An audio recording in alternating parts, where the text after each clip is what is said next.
नमस्कार दोस्तों, आपका फिर से स्वागत है WN टेक्नोलॉजी पे। मैं हूं आपका होस्ट। तो दोस्तों, किसी भी देश के लिए बहुत ही गौरवान्वित बात होती है कि दुनिया की बड़ी से बड़ी एजेंसी आपको अच्छा रैंकिंग दे और आपके द्वारा किए जा रहे कार्यों का गुणगान गाए, जिससे कि पूरे दुनिया को आप पर गर्व होने लगे। तो दोस्तों, इंटरनेशनल सिविल एविएशन ऑर्गेनाइजेशन यानी ICAO संयुक्त राष्ट्र की एक एजेंसी है जो कि अंतर्राष्ट्रीय principle and technique of air navigation करती है और अंतर्राष्ट्रीय वायु यातायात के विकास और योजना का पालन करती है, जिससे कि सुरक्षित और क्रमवार विकास सुनिश्चित हो सके। इसका मुख्यालय कनाडा के मॉन्ट्रियल में क्वार्टियर इंटरनेशनल में स्थित है।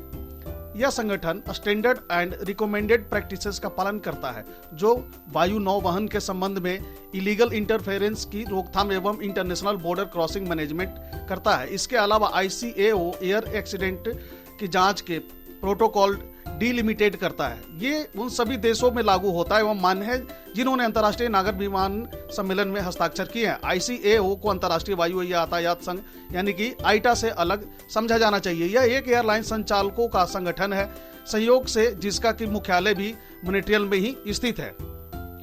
यूनाइटेड नेशन ने 4 साल में पहली बार इंडिया के लिए एविएशन सेक्टर की ऑडिट की है और इस ऑडिट रिपोर्ट में जो रिजल्ट निकल कर आए हैं, सच मानिए आपको बहुत ही खुशी होगी यह जानकर कि उन्होंने हमारे एविएशन सेक्टर में जो प्रोग्रेस देखा है और जो हमारे एयरपोर्ट अथॉरिटी और कर्मचारियों द्वारा काम करने का लेवल और सुरक्षा को लेकर जितनी मुस्तैदी हमारे सुरक्षा कर्मियों द्वारा दिखाया गया है, और वहीं यात्रियों को दी जाने वाली सुविधा और कम से कम परेशानी हो और अधिक से अधिक सुविधा दी जा सके, इन सब फैसिलिटी को देखकर यूनाइटेड नेशन के ऑडिट रिपोर्ट में भारत की रैंकिंग को बहुत ही तेजी के साथ बहुत ऊपर उठाया गया है।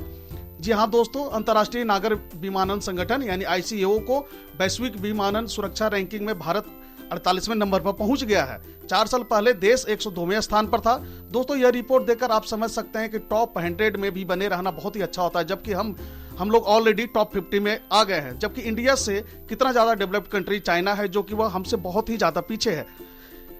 पीछे तो ज्यादा नहीं है, फिर भी हम उनसे आगे हैं। चाइना की रैंकिंग 49 है और हमारी रैंकिंग 48 है। DGCA के एक अधिकारी ने यह जानकारी दी। उन्होंने कहा कि रैंकिंग में सिंगापुर शीर्ष पर है, उसके बाद UAE और दक्षिण कोरिया का स्थान है। दोस्तों, इन लिस्ट में इजराइल, जो कि हमारा बहुत ही अच्छा दोस्त है, भारत का बहुत ही अच्छा दोस्तों में गिनती आता है इजराइल का, उसका नंबर 50 है। मैं यह नहीं कहता कि 50 बुरा होता है, 50 भी अच्छा ही माना जाता है, जबकि इजराइल को पूरे वर्ल्ड में टेक्नोलॉजी और सिक्योरिटी को लेकर के बहुत ही अच्छे कंट्रियों में गिना जाता है। और सिर्फ यही नहीं, इसी रैंक में और आगे बढ़े तो आपको यूरोपियन यूनियन कंट्री के भी कंट्री देखने को मिलेंगे। वहीं टर्की की रैंकिंग 54 है, डेनमार्क जो कि उसका रैंकिंग 55 है। थोड़ा और पीछे जाएं तो पोलैंड, यह भी यूरोपियन यूनियन की कंट्री है और यह नाटो कंट्री है, इनका रैंक 60 है। तो दोस्तों, इस लिहाज से देखा जाए तो हमने बहुत अधिक मेहनत किया है अपने रैंकिंग को ठीक करने में, लेकिन आने वाले फ्यूचर में यह चैलेंजिंग भी हो सकता है। हमारे लिए अपने रैंकिंग को इससे नीचे ना जाने दें और बेहतर तरीके से काम करते हुए अपने रैंकिंग में और भी ज्यादा इजाफा करें। इसमें हमारे एयरपोर्ट अथॉरिटी, एयरपोर्ट कर्मचारी एवं सिक्योरिटी गार्ड्स, हमारे एरोप्लेन के पायलट, ग्राउंड लेवल पर सभी तरह के सर्विसेज उपलब्ध कराने वाले यूनियन, इन सब का अच्छा योगदान अभी तक रहा है और उम्मीद है कि ऐसा ही योगदान उनका इससे भी बढ़िया योगदान देखने को मिल सकता है इस क्षेत्र में।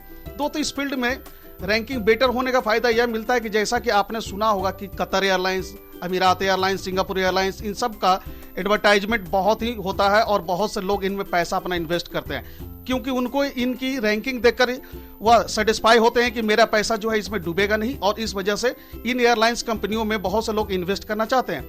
और इससे इंडिया का जो रैंकिंग अभी इतना बढ़िया हुआ, उसका फायदा अभी हमारे टाटा, जिनको कि एयर इंडिया एयरलाइंस भी मिल चुका है और उनका विस्तारा एयरलाइंस में भी अच्छा खासा शेयर है, तो उनको और नए रूट पर एयर इंडिया को होगा और ज्यादा ज्यादा रूट मुहैया कराया जाएगा और ज्यादा ज्यादा संख्या में एयरलाइंस ऑपरेट करने का मौका मिलेगा।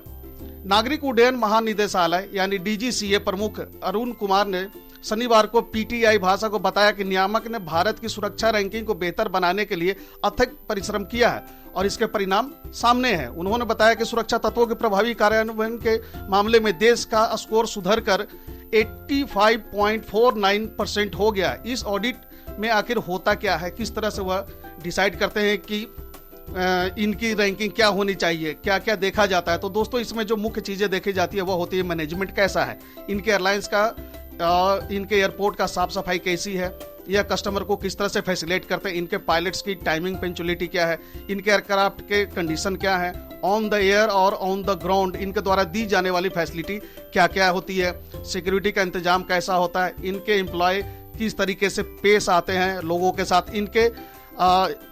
इसके universal safety oversight audit programme के तहत निगरानी दृष्टिकोण के तहत ICAO कोऑर्डिनेटेड वैलिडेशन मिशन 9 नवंबर से 16 नवंबर तक चलाया गया। शनिवार को DGCA प्रमुख अरुण कुमार ने PTI को बताया कि नियामक ने भारत की सुरक्षा रैंकिंग को उन्नत करने के लिए अथक परिश्रम किया है और इसके परिणाम सामने हैं। 16 नवंबर को नागरिक उड्डयन महानिदेशालय ने कहा कि लेखा परीक्षा कानून संगठन, व्यक्तिगत लाइसेंसिंग, संचालन, उड़ान योग्यता और हवाई अड्डे की क्षेत्रों में आयोजित की गई थी।